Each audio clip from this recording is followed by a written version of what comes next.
porque como esto no es mío,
Buenos días a todos. Gracias por asistir a esta capacitación. Vamos a dar unos minutos para que más personas se puedan conectar y comenzamos en breve.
Bueno, muy buenas tardes para todos.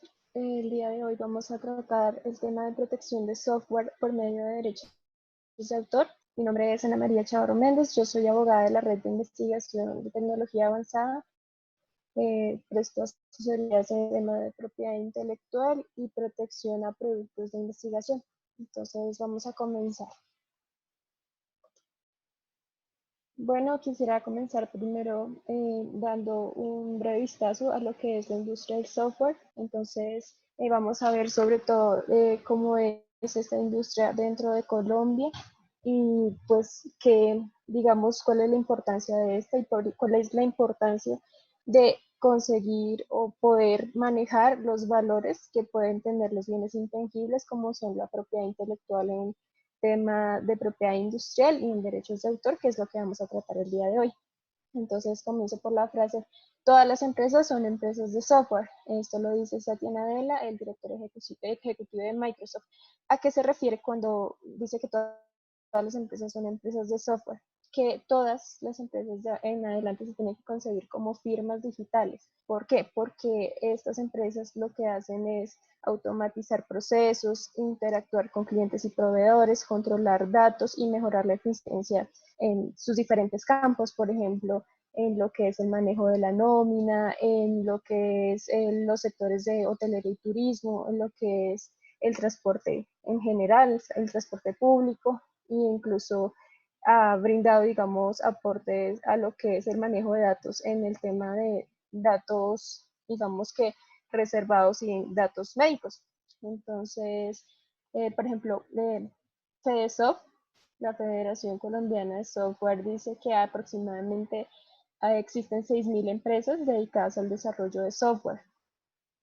Estas empresas acá en Colombia, digamos que son nativas, no, digamos que no se capitalizan por medio del aporte extranjero, sino que son desarrolladores propiamente colombianos que apoyan a empresas colombianas. Entonces, digamos, en lo que se ha visto últimamente en relación a la fluctuación de lo que es el dólar, digamos que no se han visto muy afectadas, porque pues todo, digamos que todo el manejo es de tipo local.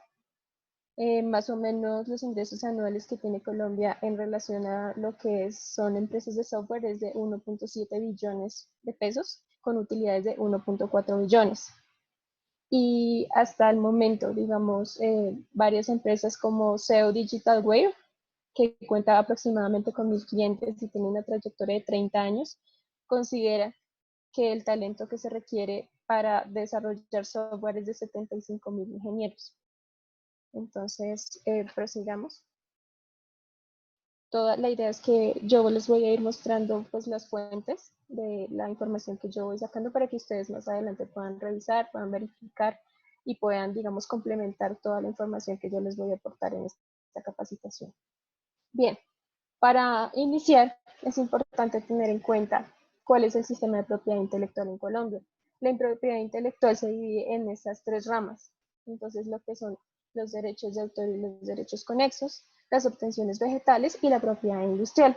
Cada uno tiene sus entidades que son de control y de manejo de estas. Entonces, por ejemplo, en lo que es derechos de autor y derechos conexos, está el Ministerio de Interior y la Dirección Nacional de Derechos de Autor. Digamos, en esta capacitación lo más importante que tenemos que tener en cuenta, porque el software aquí propiamente en Colombia se maneja es con protección de derechos de autor. Las obtenciones vegetales que las maneja el Ministerio de Agricultura en apoyo con el ICA, la propiedad industrial que la maneja el Ministerio de Comercio y los que entran a participar directamente en su protección es la Superintendencia de Industria y Comercio.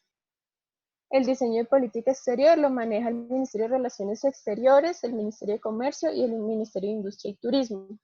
La observancia en general de todo lo que hablamos de lo que es propiedad industrial es la Fiscalía General de la Nación en tanto a lo que son delitos contra la propiedad intelectual, el Consejo Superior de la Judicatura, el Instituto Nacional de Medicina Legal, la DIAN y la Policía Nacional. Las entidades de fomento son el Ministerio, Colciencias, el SENA y la Comisión Nacional de Televisión. También entran a participar lo que es las Artesanías de Colombia y las sociedades de gestión colectiva y el Instituto von Humboldt. En relación, digamos, a lo que es el tema de las sociedades de gestión colectiva, nos estamos refiriendo, por ejemplo, a lo que es más conocido como Saico y Asimpro, y como todas esas entidades encargadas de recaudar, digamos, los dineros con base a las regalías que obtiene la gente en relación a lo que es más que todo derechos de autor y derechos conexos. Entonces, ya teniendo claro este tema, vuelvo y repito, lo más importante para esta capacitación es la Dirección Nacional de Derechos de Autor. Por último, pues los usuarios son en general todas las personas que tengan, digamos, creaciones que son objeto de protección. Entonces, pueden ser las universidades, personas como tal que estén, digamos, en el sector, digamos, artístico, y pues en este caso los desarrolladores de software. Entonces voy a partir con el concepto que es un derecho de autor.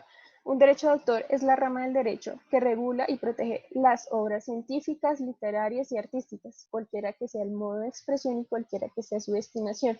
En este caso, lo que es el software es protegido por los derechos de autor. Entonces, este se entiende, digamos en términos generales, que se puede enfocar como una obra literaria. Más adelante les voy a comentar por qué.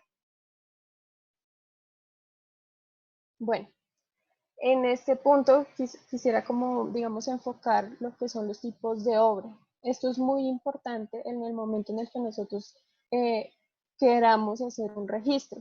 ¿Por qué? Porque, digamos, nosotros podemos hacerlo directamente yendo a la Dirección Nacional de Derechos de Autor o entrando a la página web o incluso por medio de una aplicación que maneja la Dirección Nacional. Y las primeras cosas que a nosotros nos van a preguntar es cómo surgió esa obra, si esa obra solamente es propia de nuestra autoría como una sola persona, o si es en participación de varias, o si es en colaboración. Entonces, por ejemplo, está la obra originaria, que la obra originaria es que prácticamente toda la idea surgió de nuestra cabeza y pues logró ser implantada dentro de como un documento físico, por decirlo así, porque la idea es que esa idea no sea como una idea al aire, sino sea una idea ya consolidada en una obra. están las obras derivadas. Entonces, cuando nosotros hablamos de obras derivadas, es que nosotros tomamos una obra originaria de algún autor y con autorización de una persona, nosotros, digamos que creamos una con base a esa. Entonces, por ejemplo, digamos una cosa que, digamos, para aclarar el tema podría servir es, por ejemplo, los cómics de superhéroes cuando cogen y transforman ese cómic en una película. Eso se podría entender como una obra derivada. No es una obra propiamente originaria del director de la película, sino es basada en esos libros. Entonces, bueno, los invito a que por favor depositen sus preguntas. La idea es que ya al final de la presentación los voy a resolver y vamos a tratar cada una con más calma. Bueno, entonces están las obras escritas orales, por ejemplo, las obras literarias, las orales, digamos, lo que son los fonogramas, que son como tal las grabaciones de una creación, de una pieza musical. Los musicales, los teatrales, las audiovisuales, las construidas por disposición o por selección. Cuando nos referimos a esto es que, digamos, el autor o quien planea registrar esa obra toma piezas de diferentes lugares y las consolida bajo su propia impronta personal. Es decir, digamos que le añade su característica de innovación en esa parte. Las obras de arte aplicado, las obras colectivas. Cuando hablamos de obras colectivas, estamos refiriéndonos a obras en donde a más de una persona crea una sola obra. Cuando hablamos de obras en colaboración, estamos hablando de obras en las que hay como una persona principal que se encarga de coordinar y de reunir esa información y pues cada una, digamos, en el puesto, digamos, inferior se encarga de elaborar una parte. Las obras póstumas es cuando, digamos, los causavientes, cuando nosotros nos referimos a causavientes, son las personas que son, digamos, los hijos de una persona fallecida o los padres de una persona fallecida, digamos que tienen cierto grado de consanguinidad, por decirlo así. Entonces, estas personas encuentran una obra y deciden registrarla para poder, digamos, hacer transferencia de derechos, es decir, lucrarse con esa obra. Entonces, pues digamos, eso lo solicitan también en el momento del registro. Las obras anónimas o seudónimas. Entonces, digamos, estas nos referimos cuando el autor quiere que no se conozca propiamente su nombre o quiere que, digamos, le pongan un nombre diferente. Entonces, eso también es como para proteger al autor de lo que, como quiere manejar sus derechos morales. Más adelante les voy a comentar a qué se refieren pues, con los derechos morales.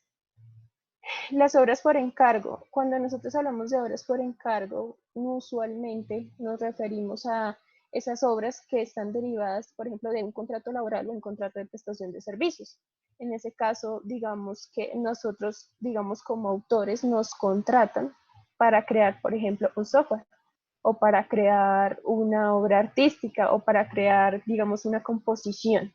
Entonces, a eso se refiere cuando es obra por encargo. ¿Qué sucede en este caso? Más adelante les voy a comentar, pero en términos generales es que nosotros como autores al tener, digamos que una contraprestación por ese labor que hicimos, no contamos con derechos patrimoniales de esa obra. Bueno,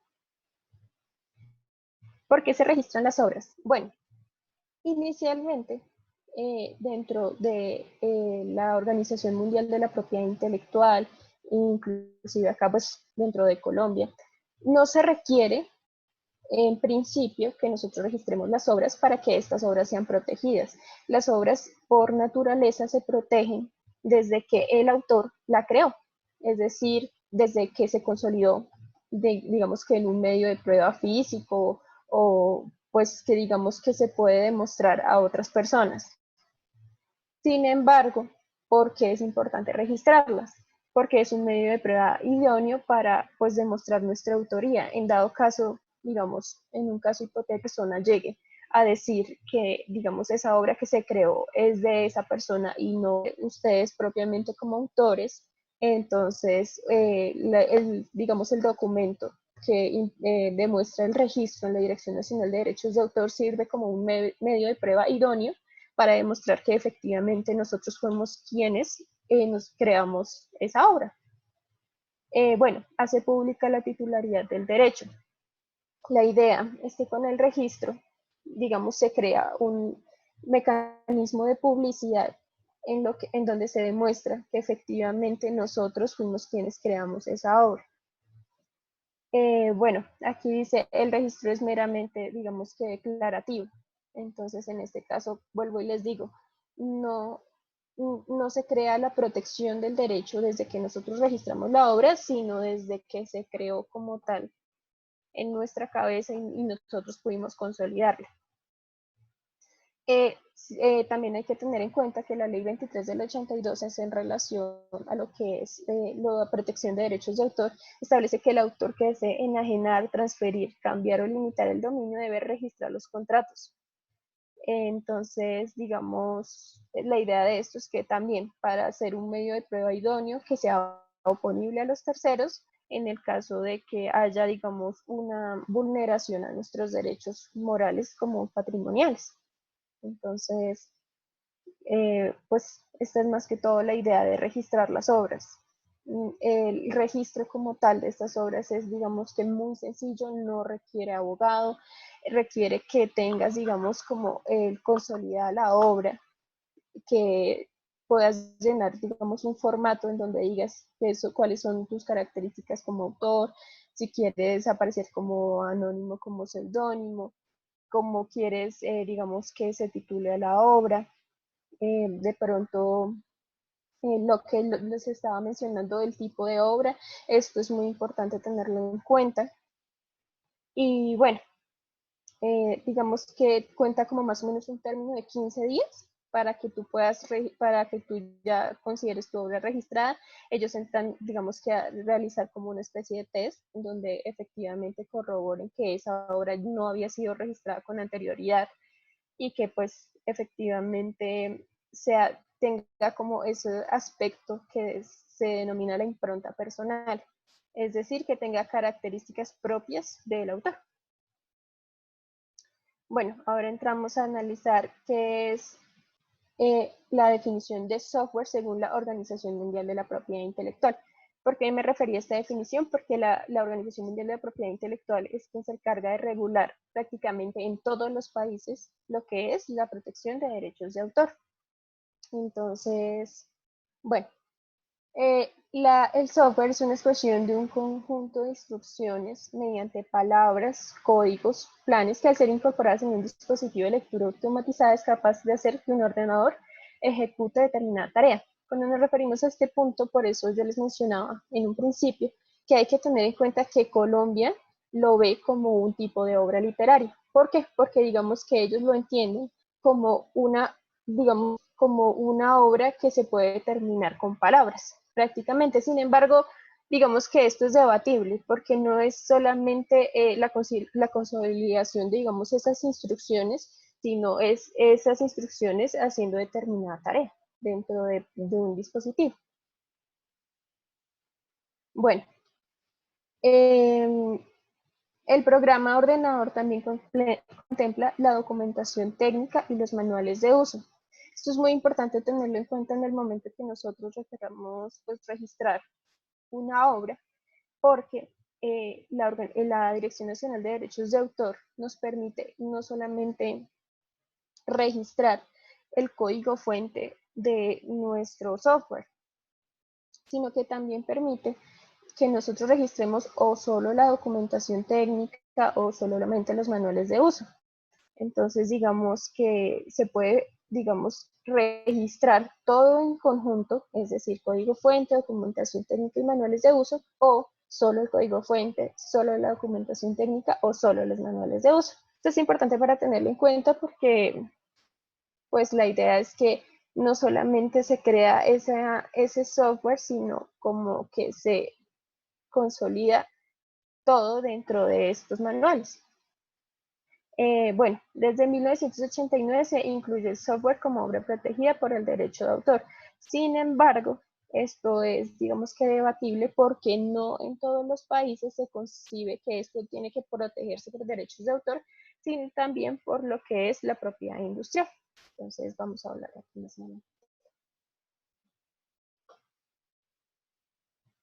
Bueno, entonces aquí hice un breve esquema para que ustedes puedan entender cómo es el debate entre si un software puede ser patentable o puede ser registrado por derechos de autor.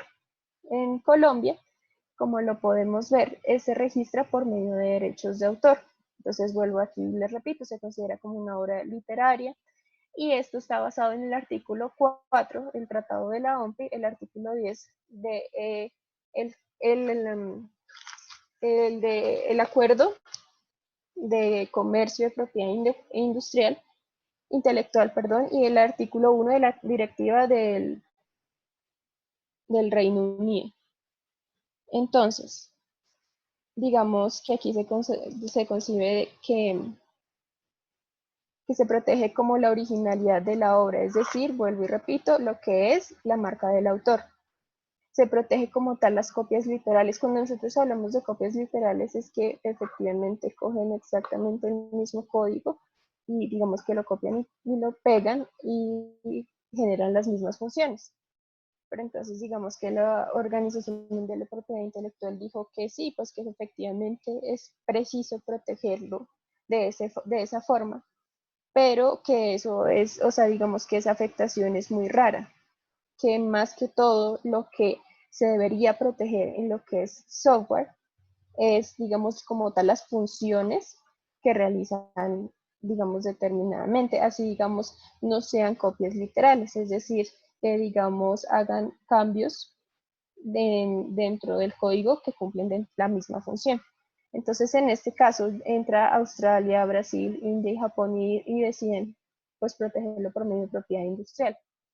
Claro, teniendo en cuenta lo que es la novedad, que tenga características de inventivo, pero más que todo se enfoca en proteger las funciones de las copias no literales.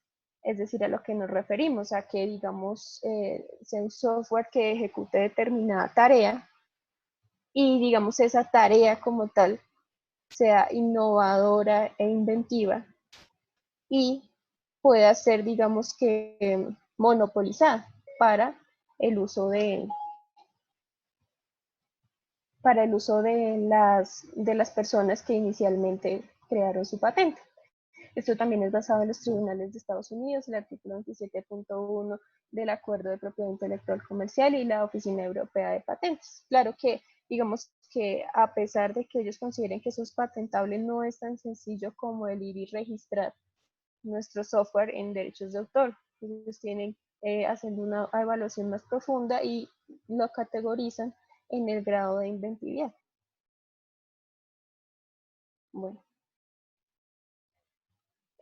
ahora entramos a estudiar lo que son las modalidades de uso de derechos patrimoniales. Esto es, digamos, muy importante en tener en cuenta porque la mayor parte de la forma de capitalizar nuestros bienes intangibles es por medio de las licencias o por medio de la cesión de derechos. Entonces, bueno, ¿qué es la cesión de derechos? La cesión de derechos es que nosotros propiamente entramos a revisar, perdón, acá hay unas preguntas. Entonces pregunta Jorge Sarmiento, ¿dónde se registra el software? En Colombia, el software se registra con la Dirección Nacional de Derechos de Autor. Tú fácilmente puedes entrar a la página escribiendo así, Dirección Nacional de Derechos de Autor, y das clic en la opción de registrar tu obra. Ellos lo clasifican por tipos de obras, es decir, obras de tipo musical, obras literarias o propiamente obra de programa o software. Simar pregunta, Simar Herrera Jiménez, ¿es posible reclamar por una idea cuando alguien cercano a uno lo registra primero? Bueno, en ese caso hay que diferenciar lo que es propiedad industrial y pues lo que es propiamente derechos de autor. Cuando nosotros hablamos de propiedad industrial, existe un principio que se llama el primero en registro, primero en derecho.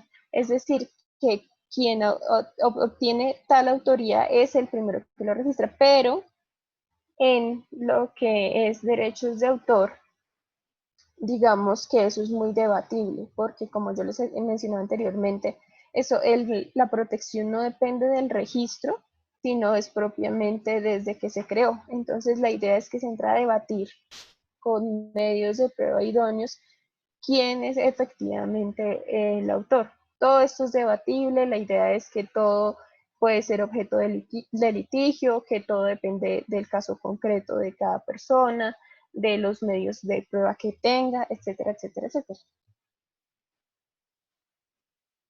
Bueno, pregunta Felipe Andrés Martínez Rojas.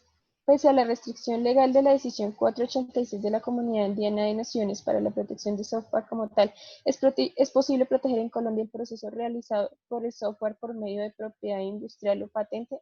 Bueno, como les había comentado, en Colombia no se puede proteger por medio de propiedad industrial.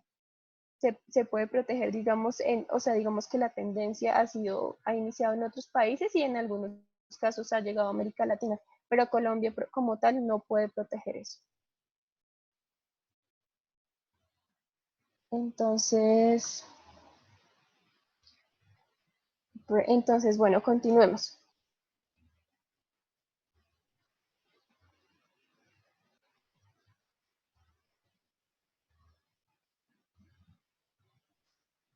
Entonces, bueno, continuamos. La sesión, ¿qué es la sesión? La sesión es cuando nosotros como autores otorgamos a otra persona nuestros derechos patrimoniales. Entonces, bueno, los invito de todas formas a que participen, sigan participando en estas capacitaciones. Yo ya había realizado una que se denominaba derecho, digamos, principios básicos de lo que son los derechos de autor, y podemos determinar que los derechos de autor se dividen en dos partes, en derechos morales y derechos patrimoniales. Los derechos morales son los que propiamente tenemos los autores y que son inherentes a nosotros, es más ligado a lo que son los derechos humanos. Entonces, digamos, es nuestro derecho a la paternidad, a la integridad, a la modificación, a la ineditud y al retracto.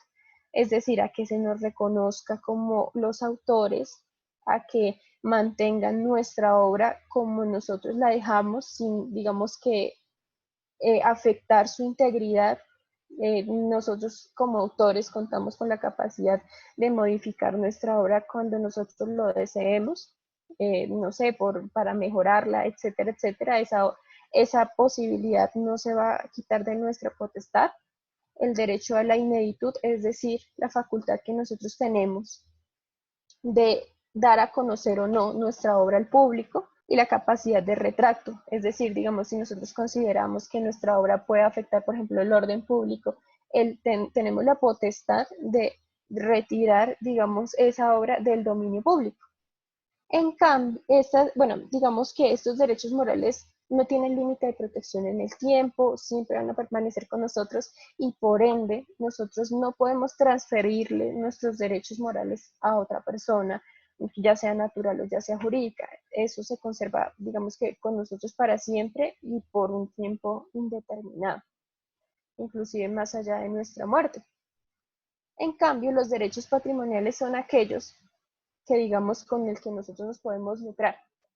Por ejemplo, está en lo que es el derecho a la reproducción, es decir, a reproducir en diferentes medios físicos la obra que nosotros creamos. Es decir, por ejemplo, nosotros decidimos reproducir nuestro software por medio de un CD o distribuirlo por medio de Internet, por ejemplo.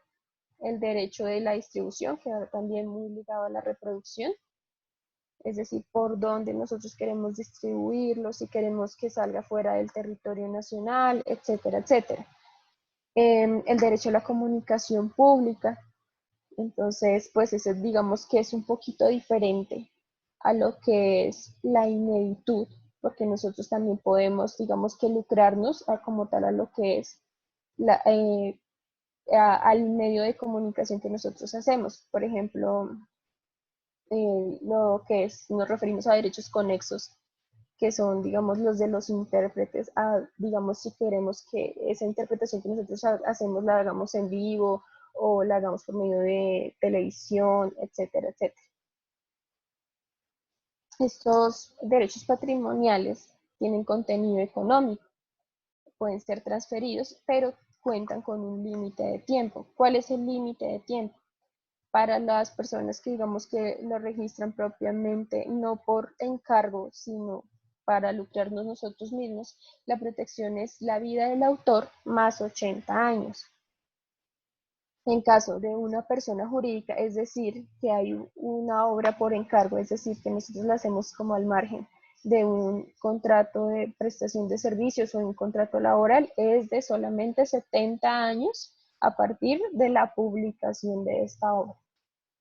Entonces, entramos a analizar el primer punto, que es la cesión de derechos. La cesión de derechos es cuando nosotros como autores cedemos nuestros derechos patrimoniales para que otra persona los use.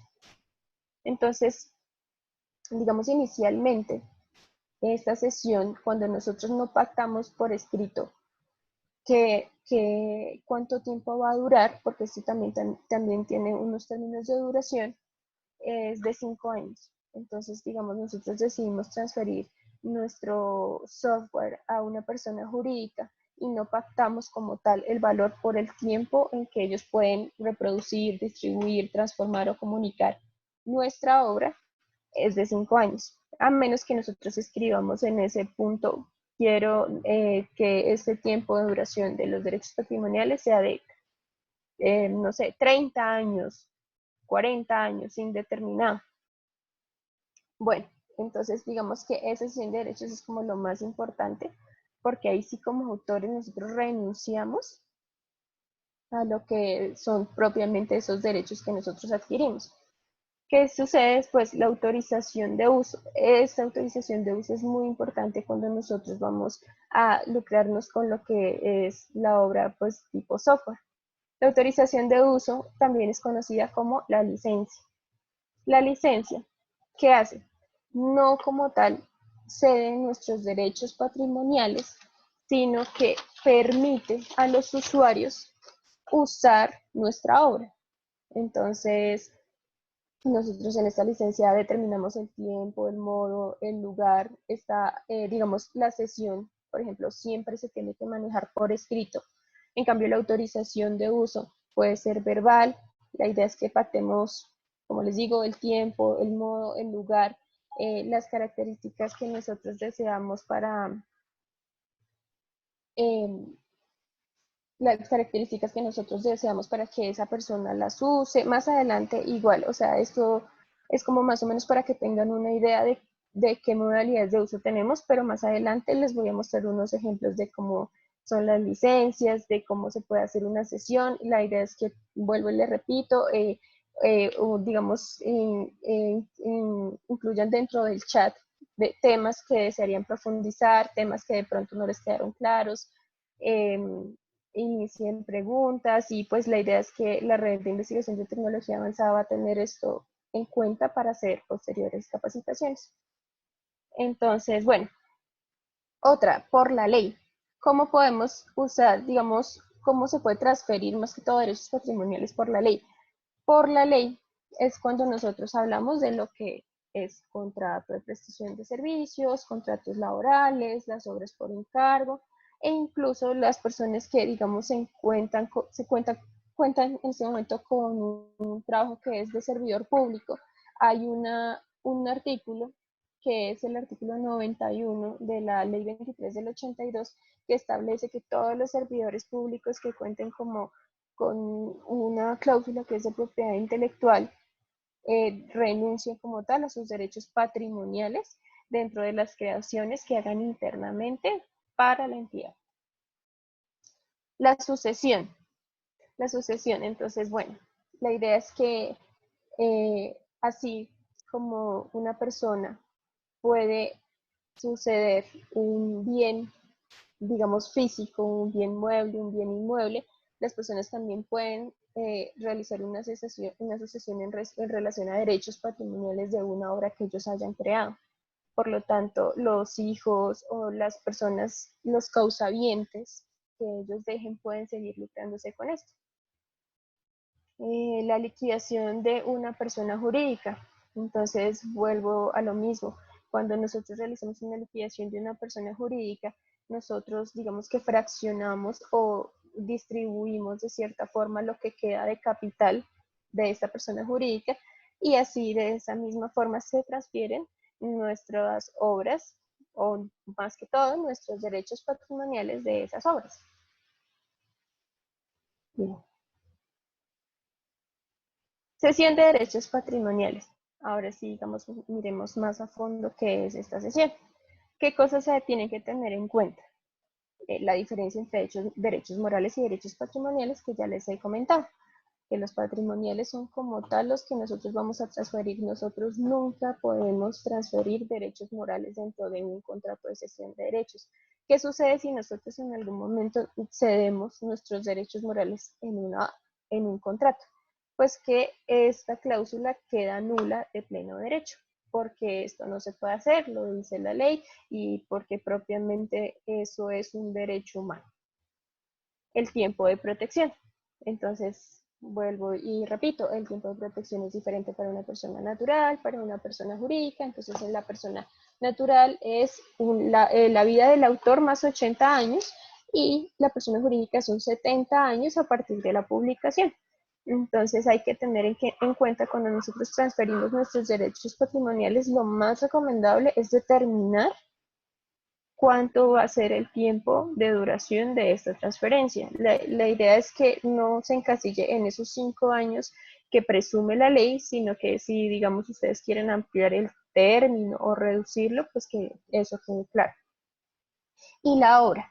Bueno, cuando nosotros nos referimos a la obra, sí, efectivamente nos estamos refiriendo a la descripción de la obra como tal, que esta obra, por cuestión de la ley 23 del 82, ya cuente con registro para que pueda ser oponible a terceros y pues que, digamos que esté, digamos, establecido claramente qué es la obra, porque la idea es que nosotros tengamos muy claro que sea esa obra propiamente y no transfiramos quizás sin tener en cuenta más obras de nosotros o nos comprometamos quizás como autor a ofrecer más obras aparte de las ya establecidas en el contrato.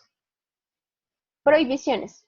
No se transfieren obras indeterminadas. Cuando nosotros nos referimos a obras indeterminadas, estamos refiriéndonos más que todo a que, digamos que sí, efectivamente pueden haber contratos que nos piden o nos encargan crear una obra, pero esto no es igual a una cesión de derechos patrimoniales. Una cesión de derechos patrimoniales requiere que esta obra ya exista, que esta obra ya esté registrada, que ya esta obra esté descrita.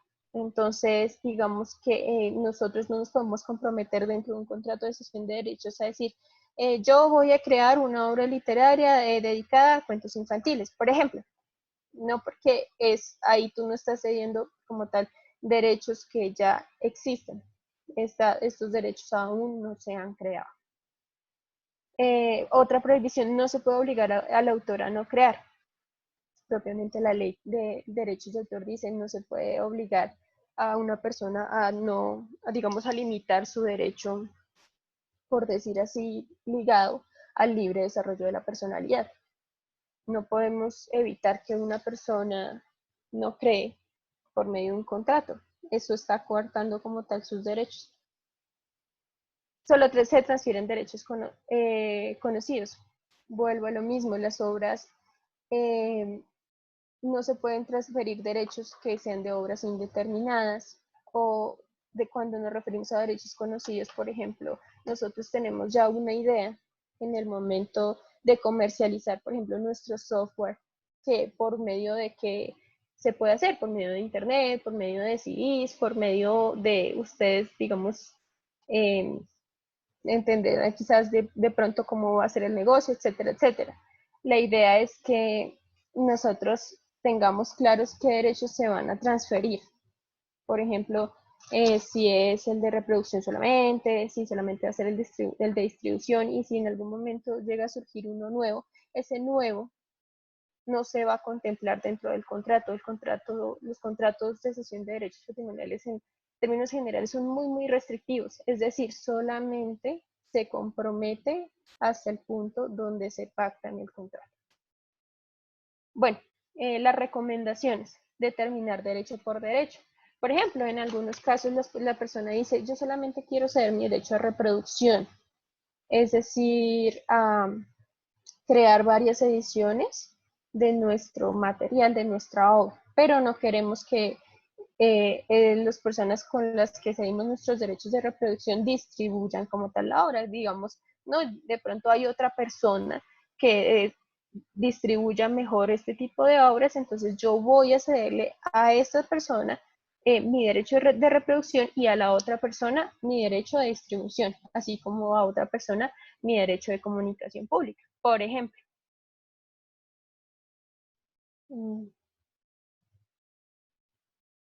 Bueno, vamos a revisar qué otras preguntas hay.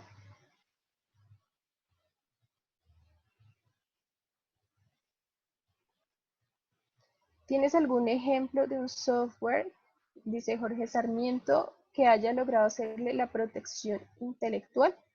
Bueno, entonces volvemos a lo mismo, hay que diferenciar lo que es propiedad intelectual, propiedad industrial y propiedad en cuanto a lo que es derechos de autor. Entonces sí, pues efectivamente los software se registran por medio de derechos de autor y eso hace parte de lo que es propiedad intelectual. Dice Felipe Andrés Martínez Rojas, ¿es posible constituir un usufructo sobre los derechos patrimoniales de autor? Bueno, cuando nosotros hablamos de usufructo es por decir así nuestro derecho como a generar frutos de lo que es nuestros derechos patrimoniales. Entiendo que de pronto, no sé si te refieres a lo que sería como esa figura de arrendar nuestra obra. Entonces, no sé si quieres darme claridad en ese tema, porque la verdad no entiendo muy bien tu pregunta. Pero en ese caso podríamos hablar lo que son licencias. Las licencias como tal conservan nuestros derechos patrimoniales, es decir, nuestra propiedad, pero permite a otras personas usar esa obra. Dice Blanca, si para una empresa utilizo un software libre de documento electrónico en que me comprometo legalmente en uso o aplicación. Bueno, más adelante vamos a mencionar lo que es el tema de software libre. Entonces, para que tengas ahí esa pregunta pendiente. Bueno, continuamos con las recomendaciones. Determinar derecho por derecho, ya como les había mencionado, un ejemplo. La idea es que no, en los contratos no pongamos, se ceden todos nuestros derechos patrimoniales de la obra. No, entonces ponemos, se cede el derecho de reproducción, se cede el derecho de distribución, se cede el derecho de transformación. La interpretación del contrato es de carácter restrictiva. Entonces vuelvo y les menciono, las personas se comprometen hasta el punto de lo que está pactado en el contrato. No se pueden comprometer más allá. Por lo tanto, en el caso de un litigio, en donde digamos, se establezca que hay un incumplimiento de un contrato, el juez solamente puede interpretar de esta forma. Esta persona se compromete únicamente a lo que se pactó. No puede comprometerse a, digamos, que si la persona cedió sus derechos de reproducción, también se entiende que se ceden los derechos de distribución. Entonces eso no se interpreta así. No se reconocen derechos más amplios, las nuevas formas de comercialización. Volvemos a lo que dice, solo se transfieren lo que son derechos conocidos. Entonces, la idea es que esas nuevas formas de comercialización no se tengan en cuenta, o sea, digamos, si surgen después de ya entrado en vigencia o ejecutado el contrato, no se van a considerar dentro de esto.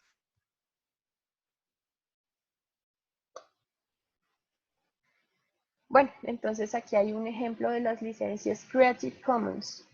Son licencias abiertas o son licencias libres en las que, ¿qué sucede? El autor como tal, digamos que renuncia de cierta forma a lo que son sus derechos, digamos, patrimoniales, pero solicita que se protejan de cierta forma ese uso de la obra.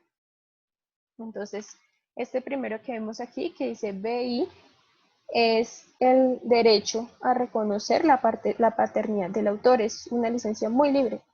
Es decir, te permite transformar la obra, te permite divulgar esta obra, te permite crear una obra derivada de esa obra que digamos que te entrega a ti el autor.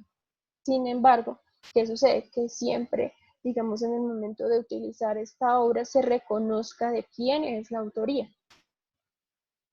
Bueno, volvemos a esta de acá, que es el muñequito con la palabra, con el signo igual. ¿Qué sucede aquí?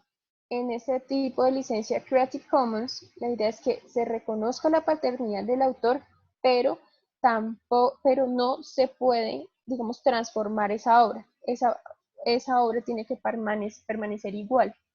Es decir, no podemos crear, digamos, obras, por decir así, derivadas. La siguiente, que es el muñequito, el signo pesos, como digamos prohibido, y ese circulito que digamos que se reversa. Aquí, ¿qué sucede? Por ejemplo, aquí se reconoce lo que es la paternidad del autor, pero dice, no te puedes lucrar con esta obra, o sea, no puedes divulgarla y comercializarla. Entonces el autor de ahí te pone esa, digamos, esa prerrogativa para que tú digamos, no la comercialices. Y ese circulito que nosotros vemos y abajo dice SA, dice que se pueden crear obras derivadas, pero ¿qué sucede? Cuando nosotros compartamos estas obras derivadas, se tiene que conservar este mismo tipo de licencia, es decir, estos tres, digamos, símbolos y pues estos tres medios de protección. Bueno, por ejemplo, en la siguiente, el que es el muñequito y pues el símbolo en reversa. En esta se tiene que reconocer la paternidad del autor y se pueden crear obras derivadas, pero compartir con esta misma licencia. Es decir, la idea es que cuando tú crees esa obra derivada, la dejes, digamos, igual de abierta que la había dejado el autor principal. Bueno, vamos a revisar qué preguntas tenemos hasta el momento.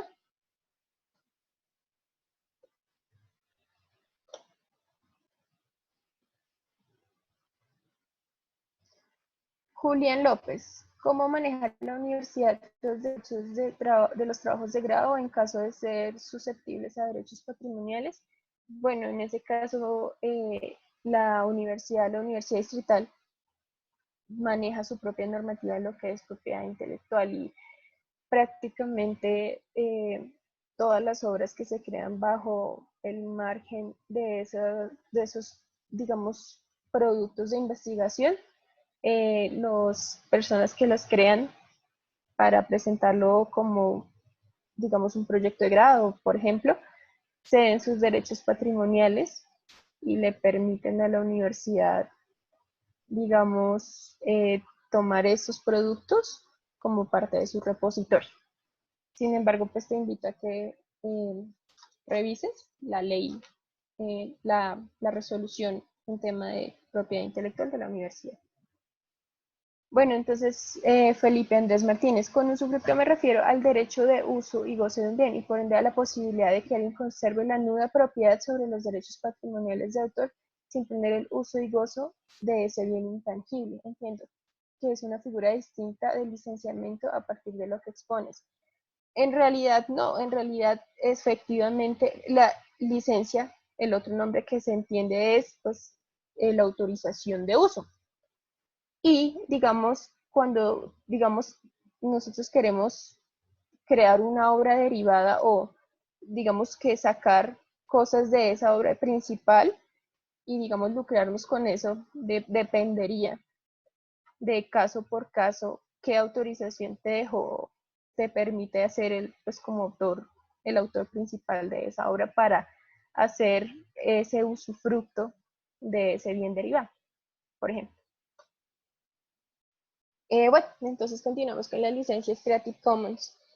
Eh, digamos que ya, por favor, si tienen alguna duda en relación a lo que son estas licencias, digamos, nosotros las encontramos fácilmente cuando vamos a revisar lo que son el tema de obras literarias.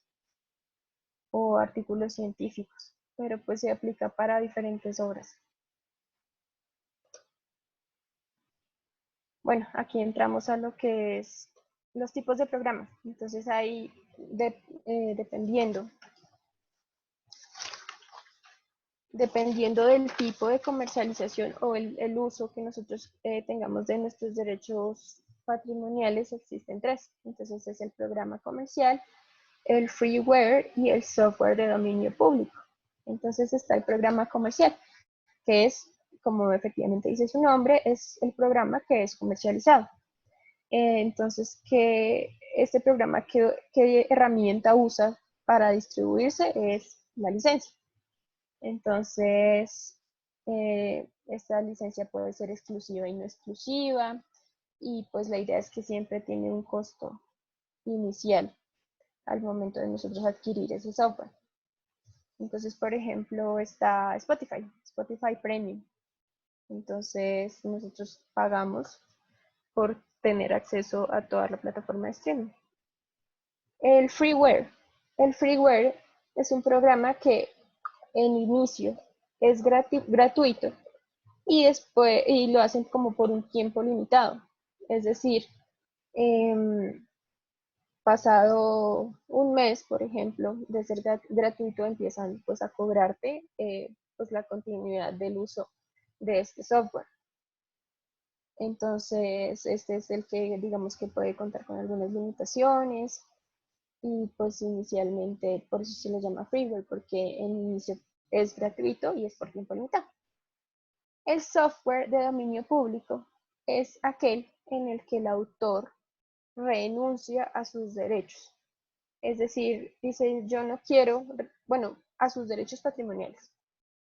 Yo no quiero lucrarme con el software que yo creé, entonces voy a dejarlo libre de registro y lo voy a dejar a dominio de todo público para que las personas pues creen obras a partir de esta o la usen y ellos se comercialicen, etcétera, etcétera, etcétera.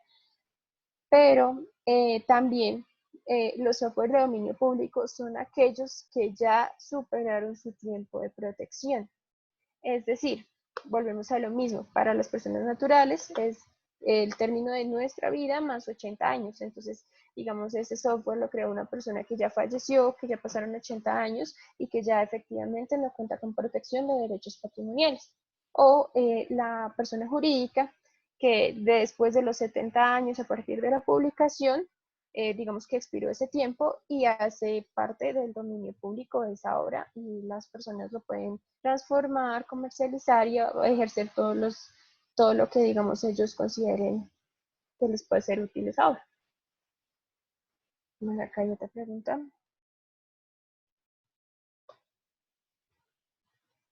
Dice Cristian, si la idea de un software es de varias personas, pero el desarrollo y puesta en marcha lo realizan unos pocos, ¿cómo se entiende la propiedad y los derechos de los que participaron desde la creación y el desarrollo?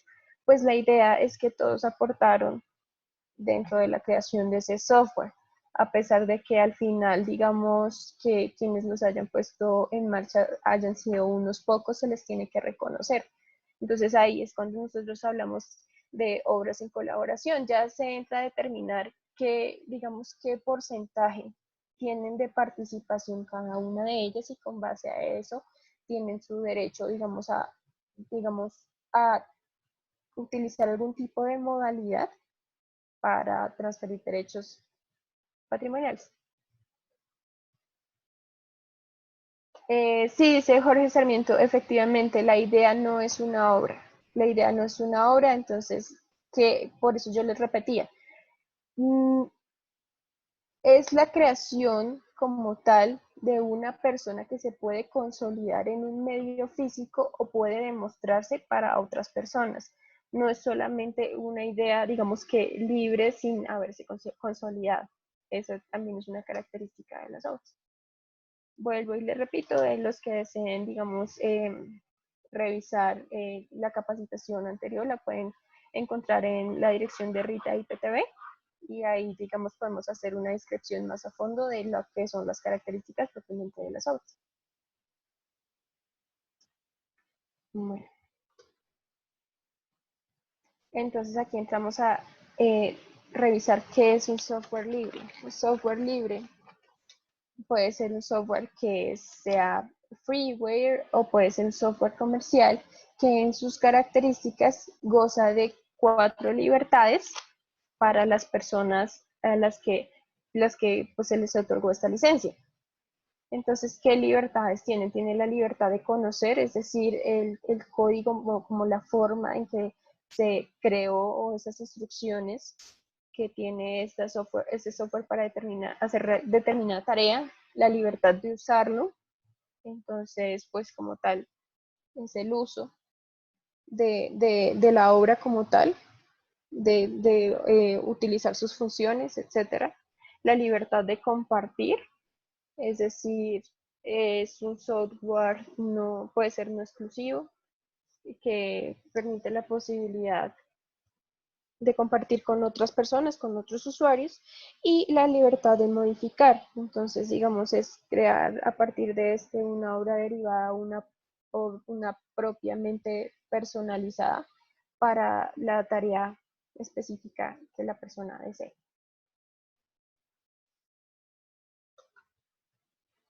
Las licencias copyleft.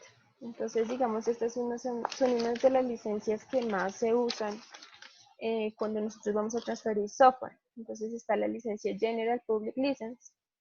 Estos son también todos son software libres.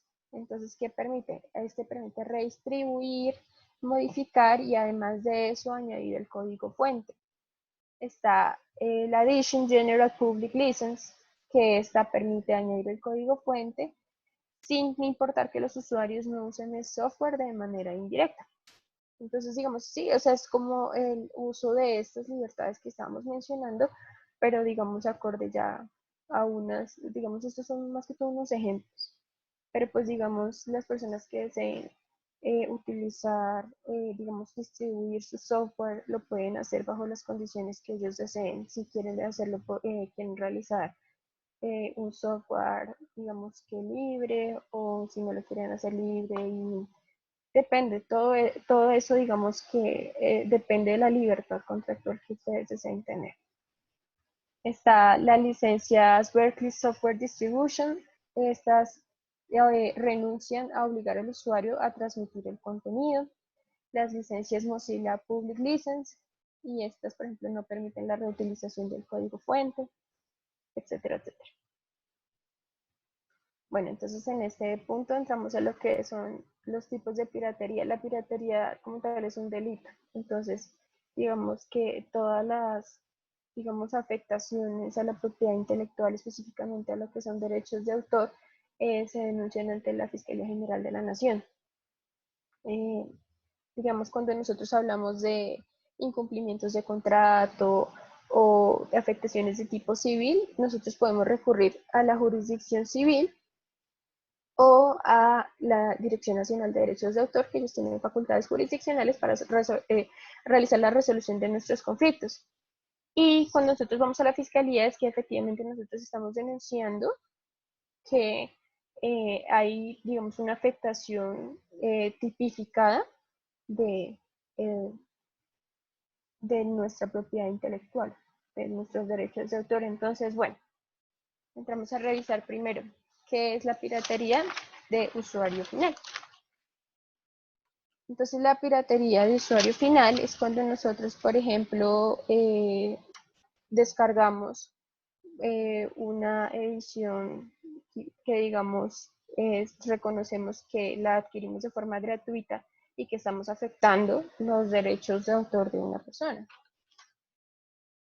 Entonces, esta se puede hacer, pues, digamos, mediante, ya sea, digamos, en su residencia o sea desde su lugar de trabajo, etcétera, etcétera, pero pues es una afectación a lo que es los derechos de autor de la persona que desarrolló el software. Vamos a revisar otras preguntas.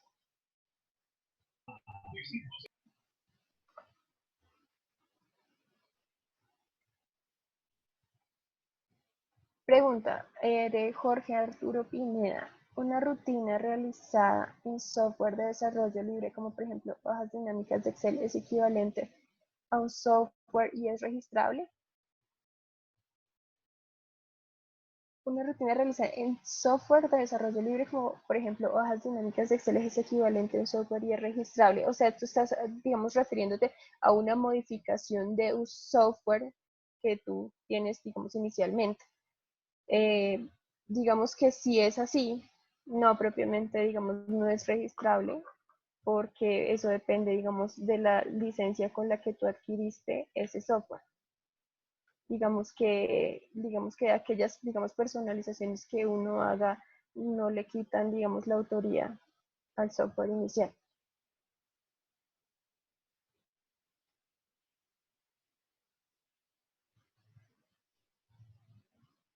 Pregunta, si instalo un programa de Microsoft, lo craqueo para dictar una clase solo de enseñanza. Ah, bueno, esa es una muy buena pregunta y es muy importante aclararla. Por regla general, todos los usos que nosotros hagamos de una obra en general, no solamente software, sino de una obra literaria, por ejemplo, se requiere que tenga la autorización del autor, por regla general. Pero hay unas excepciones muy pequeñas digamos, en la forma que nosotros usamos estas obras de este autor, que digamos no con el que no contamos con la autorización. Y son, por ejemplo, temas de investigación, en temas de enseñanza, que digamos busquen es como incentivar más la educación. Entonces, esa sí propiamente es una excepción que nosotros tenemos para usar un programa. De Sebastián Camilo Vanegas Ayala. ¿Los idles de programación tienen alguna injerencia con la característica de los derechos de autor? Es decir, si uso un lenguaje determinado que sea libre, ¿no me limita los derechos de autor? No, perdón, es que no está muy clara la pregunta. Entonces, por favor, te invito a que lo puedas expresar de otra forma. Bueno, Jorge Arturo Pineda, mi pregunta se relaciona con el caso en el cual yo puedo generar una rutina, tabla dinámica o programa en el aplicativo Excel de mi autoría. Es registrable. Ah, bueno, entonces cuando tú te refieres como, digamos, propiamente a una creación derivada. Sí, sí puede ser registrable, pero tienes que contar con la autorización de esa obra original. Entonces es cuando entramos a hablar lo que es una obra original y una obra derivada. Sí se requiere autorización. Y si tú cuentas con esa autorización y registras esa como una obra derivada, sí es registrado. Continuemos. Bueno, entonces continuamos con lo que es la piratería por uso exclusivo del servidor. Entonces es cuando se paga, por ejemplo, una licencia y esta licencia es para un número limitado, por ejemplo, de equipos y nosotros no solamente lo usamos para esos equipos, por ejemplo, son para 10 equipos, nosotros lo usamos para 15 equipos, esto es un tipo de abuso a los derechos de autor de la persona que te transfirió esa licencia. Está la piratería en net, entonces es cuando nosotros tomamos sitios ilegales que ofrecen las descargas y los descargamos. Entonces es como tal, no como tal es la de usuario final, sino quien realiza esta página para que nosotros lo descarguemos de forma ilegal. La piratería por carga del disco duro. Entonces es cuando se instala en el disco duro copias ilegales. Y por último, lo que es la piratería por falsificación. Son copias falsas con apariencia de originales. Es decir, esto afecta también lo que es los derechos de autor, pero también es un tipo de competencia desleal. Estamos confundiendo a la persona con tal de que compre un software ilegal. Bueno, tenemos preguntas.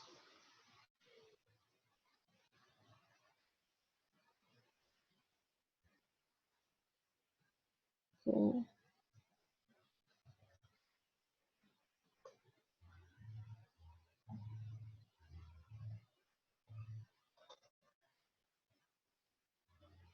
Le,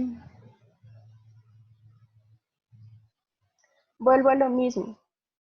cuando nosotros tomamos un software libre y digamos creamos una obra derivada, volvemos por ejemplo a lo que digamos puedo aclarártelo de esta forma. Por medio de las licencias Creative Commons hay algunos casos que a ti te permite, digamos, derivar o realizar una transformación de esa obra principal, pero entonces, por ejemplo, te ponen esta indicación de que no te puedes filtrar con ella. Entonces, pues digamos que eso es una limitación y no podrías, por decir así, tener derechos patrimoniales de esa obra que realizaste pues derivada. Mm.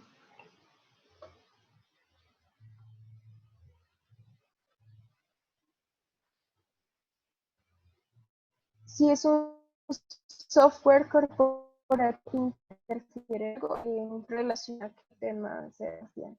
Ahora, claramente. Gracias.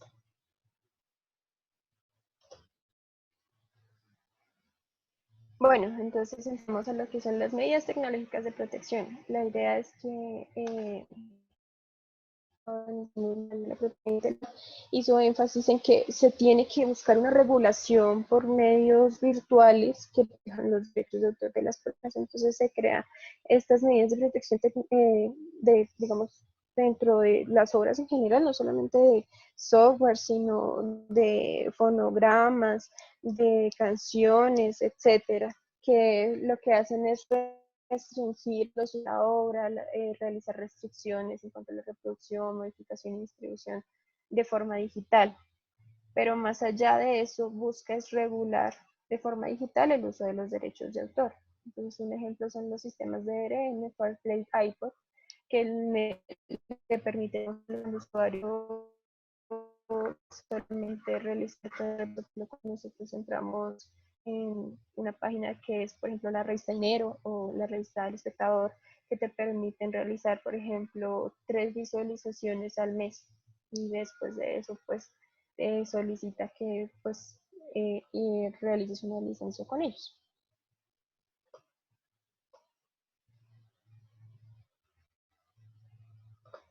¿Vale? Entonces, la idea es que aquí en Colombia, quienes regulen, quienes protegen lo que son los derechos de autor, específicamente el software, es la Superintendencia de Sociedades y la DIAN.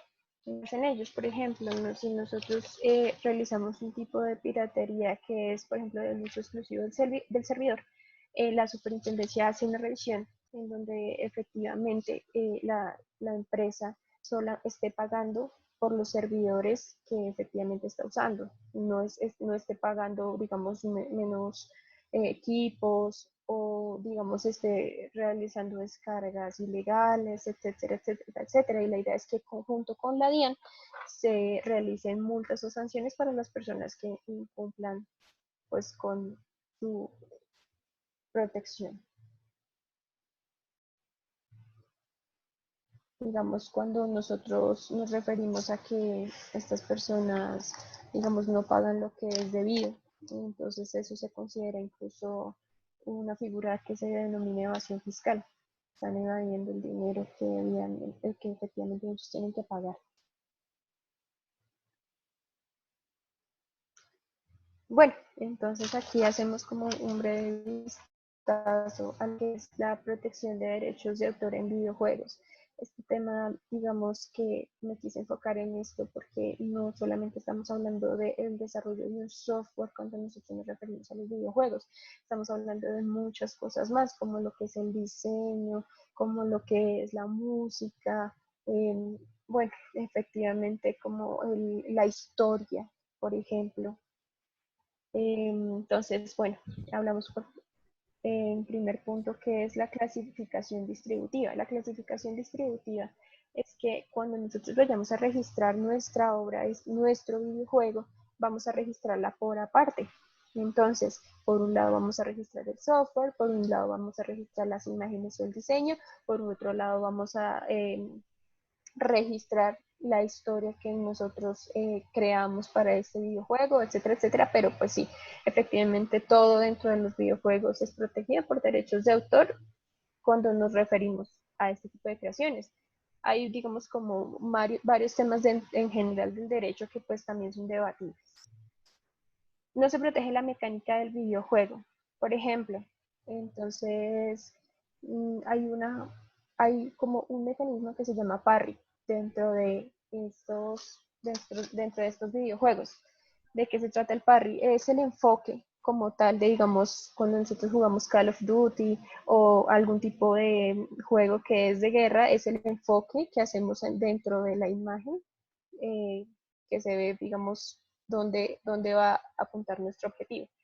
Ese, por ejemplo, es una mecánica del videojuego. Esto no se protege. ¿Por qué? Porque esto tiende a monopolizar, digamos, estas formas o estos mecanismos de juego. ¿Qué se protege? Se protege es, nuevamente le repito, la imprenta del autor. No se protegen los elementos habituales. Eso sucede tanto en lo que es derechos de autor como en lo que es propiedad industrial. Los elementos habituales son cosas muy genéricas que, digamos, eh, no podemos, digamos, apropiarnos o valernos de esto para lucrarnos. Por ejemplo, eh, la figura de un celular, la figura de, no sé, imagínense, muy genérico que efectivamente es en contra del autor. Se protege la forma de expresión, es decir, cómo la persona puso los colores dentro de la animación, el difuminado, la forma, la fuente de las letras, etc. Se protege la historia, se protegen las ilustraciones y sí puede existir patentabilidad, pero por ejemplo, en el caso de Colombia, no. En el caso de Colombia no se hace. Puede existir patentabilidad cuando efectivamente, digamos, el mecanismo del juego sea innovador, sea inventivo, o sea, tiene que cumplir con unas características, pero pues la idea es que en términos generales los videojuegos se protegen es por derechos de autor acá en Colombia. Se tiene que tener en cuenta los derechos de imagen, digamos, entra, digamos, a la discusión de que, por ejemplo, nosotros estamos jugando un videojuego y aparece un actor o una actriz que es conocida.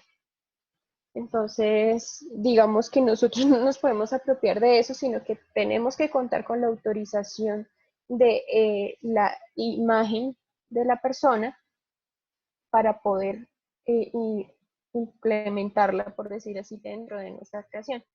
Estas dos imágenes que vemos acá, yo quiero que, digamos, que las tomen como ejemplo.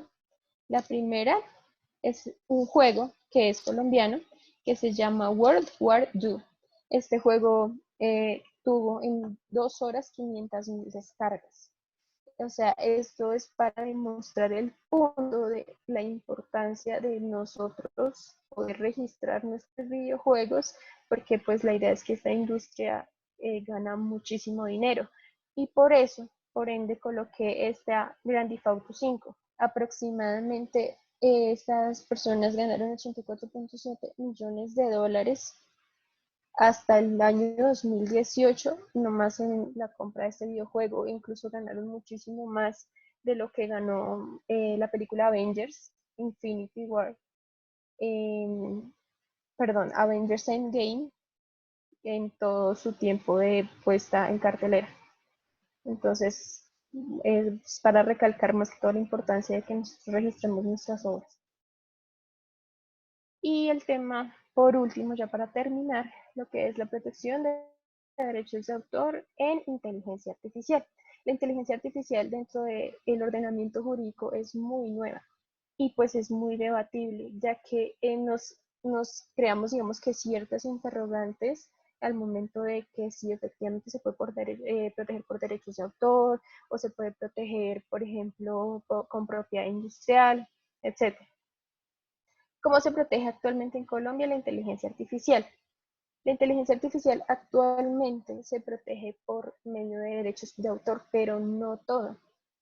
Esto también depende de la participación de una persona natural.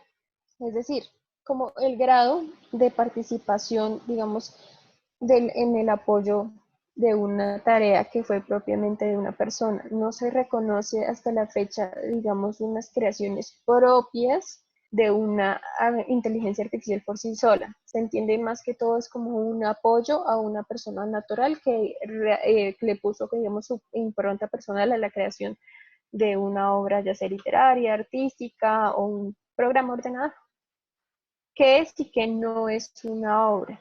Entonces, para determinar qué es y qué no es una obra, volvemos, digamos, a esa aclaración en la que decimos no solamente la idea o no solamente es una información dada en sí, sino que requiere ese grado de original objetiva y subjetiva, o sea, es decir, que sea nueva y que tenga esas características propias de una persona para que ésta pueda ser registrable.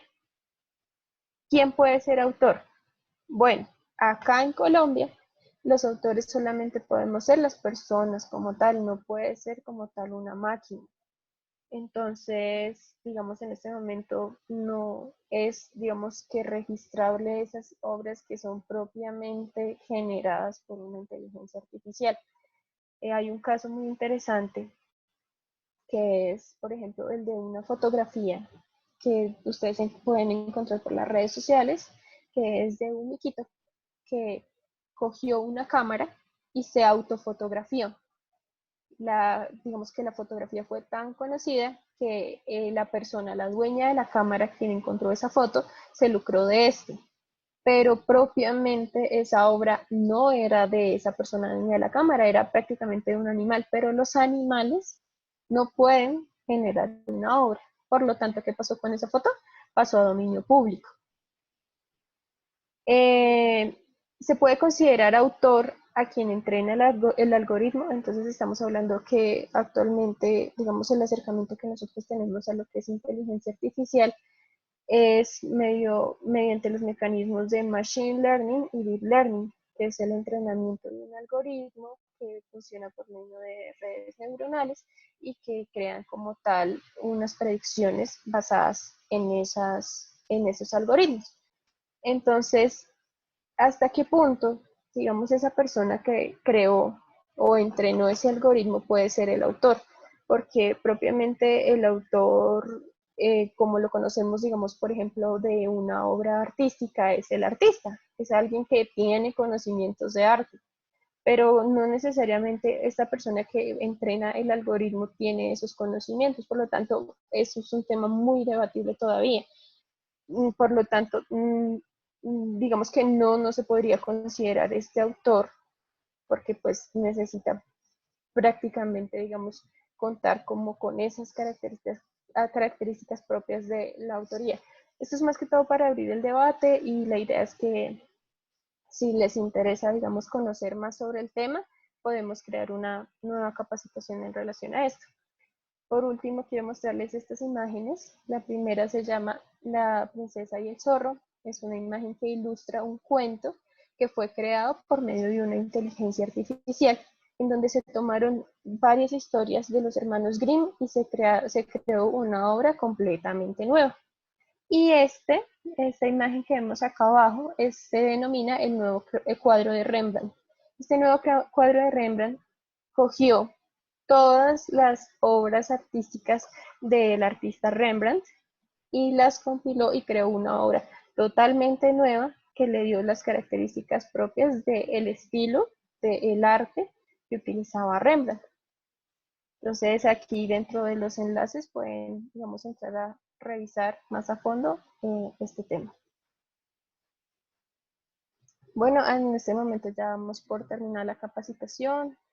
Por favor, si tienen alguna pregunta, elabórenla. Al final de esta capacitación vamos a enviar a sus correos un enlace que es una encuesta de evaluación de esto.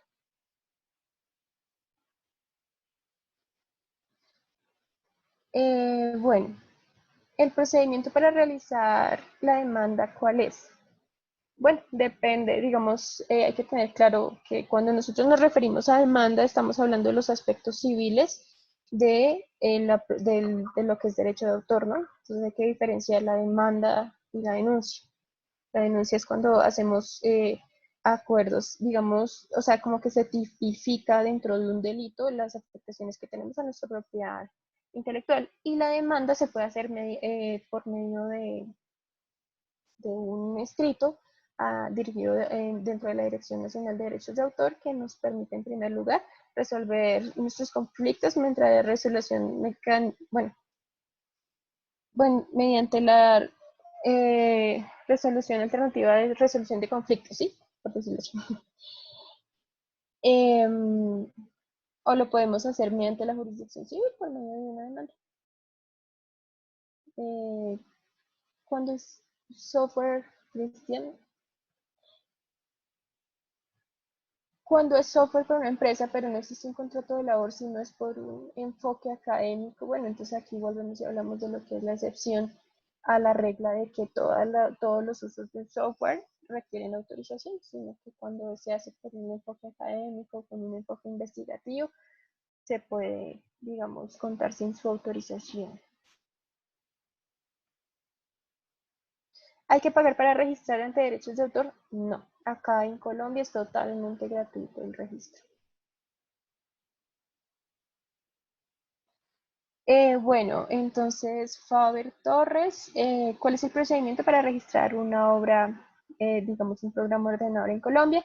Tú te puedes dirigir a la sede de la Dirección Nacional de Derechos de Autor, lo puedes hacer mediante internet o cuando nosotros hablamos, por ejemplo, de una fotografía o una obra artística, incluso existe una aplicación que nos permite registrarla por medio de nuestro celular. Bueno, la idea es que esta presentación va a estar dentro del enlace de Rita y PTV para que ustedes puedan revisarlo después. Muchas gracias por su asistencia y pues en otra oportunidad voy a tener la oportunidad digamos, resolver las dudas o enfocarnos en temas que les interesen mucho más.